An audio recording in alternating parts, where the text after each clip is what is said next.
Rick Santorum appeared on The View yesterday, and he seemed just generally confused, which he often does, but he seemed particularly confused about the sort of purpose of marriage. And Raven Simone on the show started asking him why he doesn't think that members of the LGBT community should be able to have same sex marriage or whatever type of marriage they want, as long as there's two consenting adults. And he went into this sort of strange explanation about children in marriage. Take a look at this. Not speaking for, but being a part of the gay and transgender community, why can we not have equal marriage rights? Yeah. In your opinion? Yeah.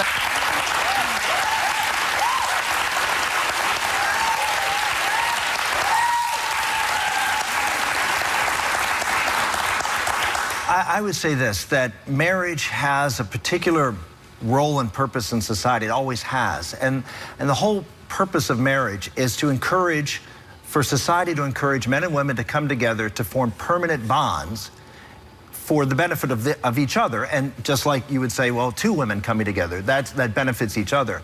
But the greater purpose of marriage that society has always valued is to bring men and women together so when they have children, there's a permanent bond by which those children can be raised by their natural mother and natural father.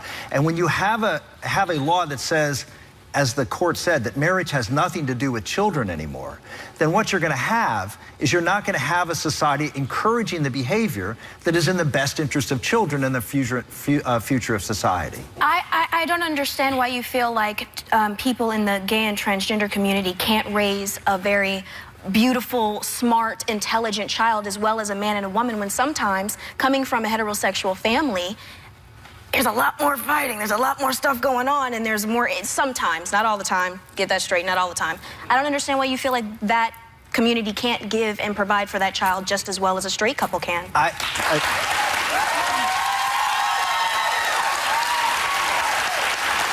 Again, I'm not saying that a same-sex couple can't have, a very positive and nurturing environment.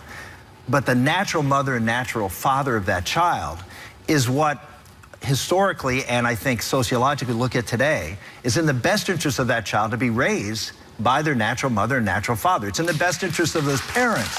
Who says that the greater purpose of marriage is children? I mean, marriage is, if you want to talk about what is and isn't socially constructed, there's no way to argue that marriage is anything but a social construction, which, by the way, has not even existed for most of modern human history. I kind of wish, though, that Raven Simone had followed up and said, if marriage is for having children, if that's really the purpose of a marriage, and we shouldn't grant marriages when there is not the ability or desire to bear children, what about people who are sterile and can't have children for one reason or another, or choose not to have children? Should they not be allowed to marry? Because he said very clearly, the purpose of marriage is to bear children, not adopt someone else's children that they've already birthed. It is to bear children. This is all part of the reason why Rick Santorum is polling at 1%, isn't it? He's a total clown. Yes, and of course, it's because of the Bible, right? Because the Bible says a man and a woman get married and go have lots of children so you can give the church lots of money.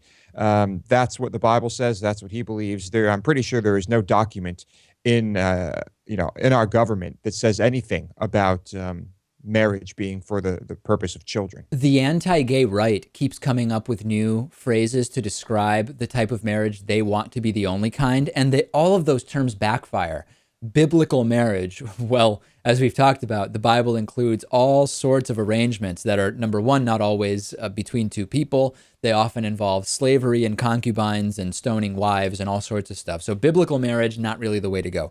Traditional marriage is sort of arbitrary because you're saying, yeah, kind of traditional for a period of a couple hundred years in 250,000 years of modern human history. And then you talk about natural marriage, which suggests some sort of genetic predisposition. Well, listen, there's nothing more natural than a percentage of mammal species being homosexual. And there's also nothing natural about constructed legal arrangement. That's not natural at all. In fact, when we go back to humans in a state of nature, you didn't have any of that stuff. So every single one of these buzzwords for one man, one woman marriage have almost no meaning whatsoever.